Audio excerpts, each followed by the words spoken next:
So welcome back to DC's Silver Age Storytime, and we have more Superman Silver Age dailies. This one is The Duel for Earth, which ran from February 6, 1961 to March 4th, 1961. It was written by Jerry Siegel with art by Wayne Boring and was an adaptation from a story from Adventure Comics number 277, published in October 1960, which was written by Jerry Siegel and art by George Papp, and I don't believe I've ever read the comic book version. We repeat, the news bulletin. A rocket ship has landed in a remote desert area. Air Force observers agree the object must have come from some unknown planet, since it is unlike any aircraft known to Earth. No sign of life has been detected in the mysterious spaceship. Defense authorities are meeting in the Pentagon at Washington to determine a course of action. Tanks, artillery, and 6 divisions of infantry have begun to surround and quarantine the desert region. These military movements should be completed within the next hour. After a reasonable period of watchful waiting, the spacecraft will be ordered to leave. If it doesn't, our forces will attack and attempt to destroy it. Clark, is Earth being invaded? Invaded? Perhaps by alien monsters. Please excuse me, I'm going home. I don't feel well. Maybe you're suffering from yellow fever. The coward. He's probably going home to hide under his bed. Moments later, in an empty storeroom, Clark drops his pose of panicky fear and switches to his dynamic identity of the Man of Steel. This is a job for Superman. On to Washington, D.C. streaks Superman. There's the Pentagon below. My supervision reveals the nation's top defense officials are holding an emergency conference. At the conference, gentlemen, the one sure method of defense is to attack. We have no proof the ship from outer space has a living crew, friendly or unfriendly. It may be manned by remote-controlled robots. Robots or bug-eyed monsters, Mr. Secretary. I say it's our responsibility to destroy them. Pardon me, gentlemen. Superman has arrived. Good. Show him in. Gentlemen, my super hearing overheard your conversation. I don't think it would be wise to attack the spaceship until we learn more about it. Tell me, Superman, by what logic did you arrive at this conclusion? Since they were capable of perfecting space travel, they also may have super scientific weapons. Very true. If we attack, they'll strike back with those weapons. So what? Your superpowers can destroy that ship no matter what weapons they carry, correct? Probably. However, there may be a fleet of other ships such as this one in outer space who are standing by with orders to destroy Earth in revenge if their scout ship is wiped out. That possibility does exist. But if we do nothing, the aliens may attack us. What do you suggest, Superman? Call off the army. Give me a chance to go there and stop the trouble before it starts. I think I can do it. I have a plan. After a brief conference, General Whitlow announces the decision of his staff to the Man of Steel.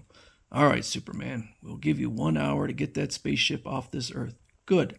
But if your plan fails, our armed forces will attack. In other words, I have till 4 o'clock. Thank you, gentlemen. In the Daily Planet newsroom in Metropolis, an order from the Pentagon, our forces en route to the spaceship have halted. It is rumored Superman has volunteered to contact the ship first. Good luck, Superman. As Superman flies into the desert, there is the cause of all the worry and excitement. Then, as he alights, a door is opening. They are about to emerge. My supervision sees them now. Out of the spaceship emerges weird beings. Greetings, Earthling. We saw you fly here without wings or other visible mode of power. How was this possible? What's so strange about that? What a gruesome threesome. At once, the strange visitors go into a whispered conference. If all Earth people can fly, they may give us more trouble than we expected. Birds can fly, but hunters can shoot them down, yes? We'd better discover more about Earth habits and customs before we attack. Now it's my turn to ask you a question. How is it you speak English? Our superior intellect enables us to hear you in our language and talk to you in yours. We come from a distant planet. I am called Leader. Bow and scrape when you speak to me. We don't do much bowing and scraping around here, Mr. Leader. When we meet someone, we just shake hands. Shake. The puny Earthling doesn't know I have a grip of iron. I'll crush his fist until he bawls for mercy like a baby. He's squeezing mightily, trying to hurt me, so that's how he wants to play. Strange, the Earthling isn't whimpering, yet though I'm squeezing his hand powerfully. He's trying to hurt my hand, now to return the compliment. Desperately, Superman closes his fist tighter. Deliberately. Ow, let me go. Let go. Why, certainly, sorry. I only meant it to be a friendly squeeze. I'm using only a fraction of my strength. Back retreats leader for another hasty conference. Whew, if that is how Earthlings shake hands with a friend. It was a trick. Listen to my plan on how we can outwit the Earthling.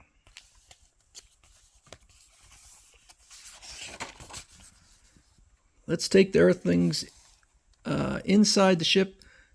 Inside the ship, study him under the rayoscope and learn what makes him tick. While leader talks to the Earthman, I'll render him unconscious from behind. And so, Earthling, we're an advanced party here to test our chances of winning when we start our war with Earth. War? We never harmed you. Now, as Klug sneak attacks. Ow, my fist! Ow, ow, ow! Ow, ow, ow, ow, my fist! I almost broke it when I hit the Earth dog's head from behind. What's the matter with him? If that's the way people dance on your planet, it looks pretty silly. That's an insult. Ugh, crack! The hardest wood grown on our planet. The hardest known to the entire universe. Broken like glass. What a hard skull. Bah! It's got to be a trick. You must have a secret ray turned on to protect you. This ray neutralizer will strip you of your artificially induced protective aura. Now that my ray neutralizer has stripped you of your artificial induced protective aura, your superpowers are gone, and you are as invulnerable as a butterfly. I'll charge. But I never had a protective aura. It may not be polite to say this, but I told you so. He bounced back off that amazing Earth creature. Earth swine, you'll pay for this. Our space fleet will wipe out your army and mercilessly conquer your world. I am here as a representative of the army. I, one man, can stop you. Re-entering the spaceship, leader howls vengefully. Then we'll duel you for Earth. If we win the duel, we'll signal our space fleet to attack. If you win, and you won't, we will spare Earth. Agreed.